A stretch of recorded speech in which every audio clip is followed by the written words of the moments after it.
But most importantly, the Trump administration just authorized the sale of unarmed surveillance drones to India. They're giving about $2 billion worth of drones to India. That announcement reported today by the Associated Press. And so they say that this is something that's very important for creating jobs and just establishing that sort of back and forth business relationship between the two countries.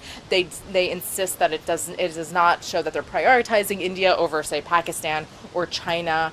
Now, a drone sale to India could make its neighbors like China and Pakistan very, very nervous. Well, it's very significant. Obviously, India with its enormous population, and the U.S. obviously being a global superpower, the two leaders had to have met. In fact, a lot of people were criticizing President Trump for not meeting Narendra Modi earlier in his presidency. The White House defended it, of course, said that the two leaders have spoken twice and that the president values the relationship between the U.S. and India.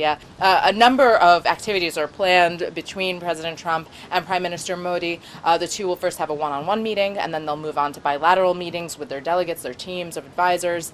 After that, they're going to issue joint statements. They're not going to take questions from journalists. They're just going to deliver statements and go, followed by a cocktail party and then a dinner. The White House stressing that Prime Minister Modi is actually the first world leader that is getting a full-on dinner at the White House. Something people should be looking at next week is climate change. Now, of course, the United States pulled out of the Paris Agreement earlier this month.